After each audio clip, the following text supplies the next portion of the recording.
Hi guys, it's Chloe and welcome back to my channel. And I know October is Spina Bifida Awareness Month, and I do have spina bifida. However, I am also an actually autistic adult, and there was something that popped up in the media that is too prominent for me not to ignore. So I'm going to get into it. So, first off, if you don't like politics, that is completely okay, and you can go past this video and hopefully by next week I'll have something that's not political. And I tend to steer away from politics on my page and keep it as neutral as possible. However, this is affecting my community and is stirring up so much controversy and it's so prominent that I feel like I can't ignore it. So, again, if you don't like politics, just don't watch this video. But again, this was too prominent and stirred up so much controversy for me not to ignore. So, for those of y'all that have been living under a rock, President Trump had been working with Harvard University, and they think that they have found one of the causes for autism. And I am going to link an article below, but basically, it's the T word that stands for Tylenol. So, for those of y'all that also don't know what Tylenol is or can't get it in your area, or if you can but it's named something different, then allow me to explain. So, Tylenol is basically a medicine that you could get at any drugstore or grocery store without a prescription. And it basically can treat headaches, fevers, and migraines, to name a few things.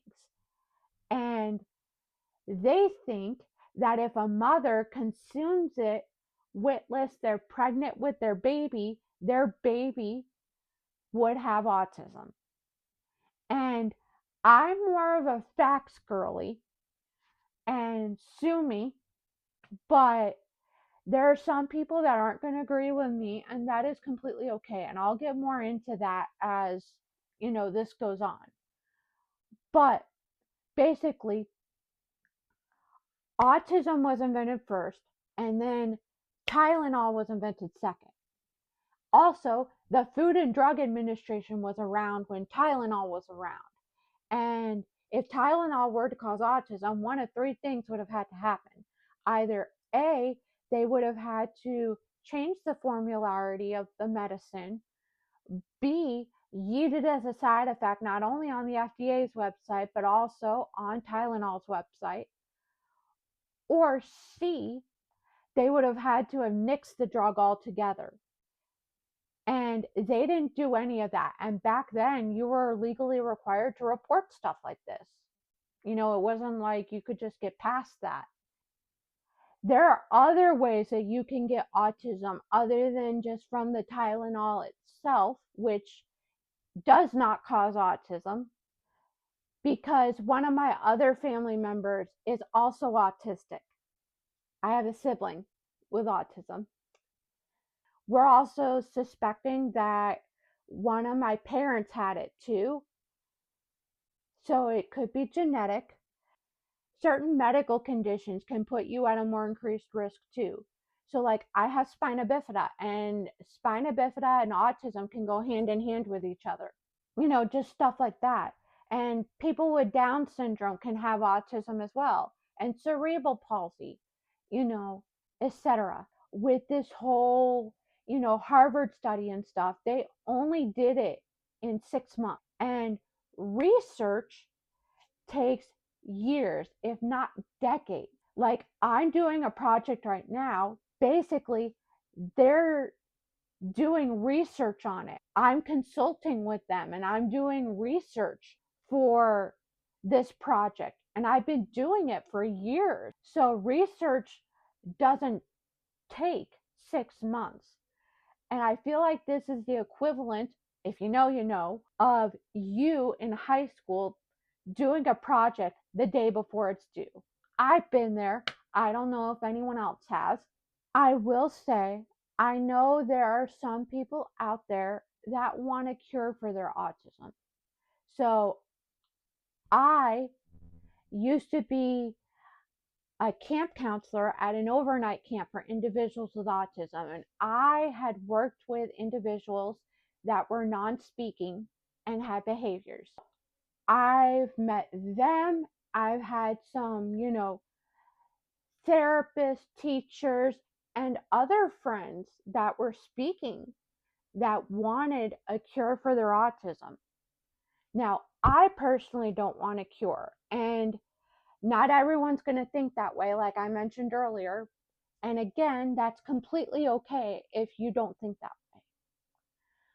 But some people may be very happy to hear that news, and that is completely okay.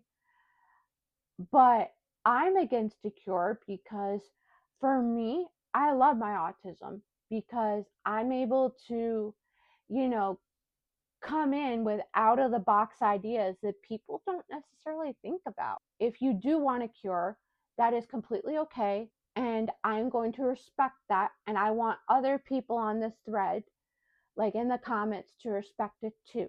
And I know a lot of like people, because there is a lot of fighting between actually autistic adults and actually autistic adults, and actually autistic adults and parental units of actually autistic adults or other community members, whether it's teachers, therapists, pet goldfish. That's sarcasm right there for anyone that can't pick up on that.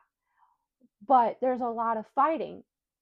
And the thing is that you have to remember there are some people that no matter what facts there are out there, so there are people out there that are going to side with the president and not with the fact because, and hence the name social media influencer, but people in power are influencers and they can influence people's decisions. So, like for instance, you may see people on TikTok or Instagram and they may say, "Hey, I'm trying out this new like glow recipe, like face mask or something, or moisturizer." And then their followers will automatically go rushing to that because they tried out the product or they liked it or they like this person and trust them to bring good products onto their channels or for content purposes. That's completely okay if you think that way. Another example is I could say that 1 + 1 = 2, and then the president could come back and say, it doesn't equal 2, it equals 1. And people will follow that. Why? Because he has power. Again, hence the name social media influencer. That is okay to have a difference of opinion. What is not okay is having some 50-year-old white male shoving their opinion down your throat, berating you and saying you're wrong for the way that you're thinking and feeling. Now, I'm not saying all 50-year-old white men act like that, but I have seen where they will act like that. And also inversely, us autistics and our community, we need to band together in a kind and respectful way and advocate in a kind and respectful way, because otherwise no one's going to take us seriously if we don't advocate in a kind and respectful way. So I will say, if you choose to comment on my video or anywhere else out in the web or net or face to face with somebody, I'm not one of those people that's going to be a scaredy cat and turn off the comments because I'm afraid something bad's going to happen. No, I am not one of those people. I'm going to leave them on. However, I ask that you comment respectfully, meaning if you do not agree with somebody, just scroll right past. Because to be honest, arguing with someone like that is like a dog chasing its own tail, and it can get tiring, and also it can put you at a more increased risk of having autistic burnout. I will try to put a link to an article on that in the description. Please, again, do so in a respectful manner, because again, no one's going to take us seriously if we don't do this in a kind and respectful way. If you guys are wondering how to actually support myself and my community during this time, there are a couple different ways to do it. Number one is listen to actually autistic adults, including those that are non speaking, because just because they can't verbally say something doesn't mean that they can't discuss this with you. They can do it through AAC. They can type it out, use text to speech, etc. So there's a lot of different ways that they can say it. And just because they can't speak doesn't mean that they can't understand.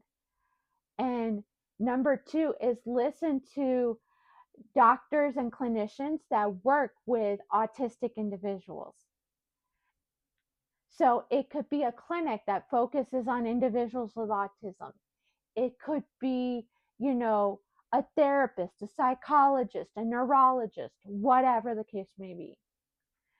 And number three is also be sure to listen to parents of actually autistic individuals as well, because their input is just as valuable as ours. That's it.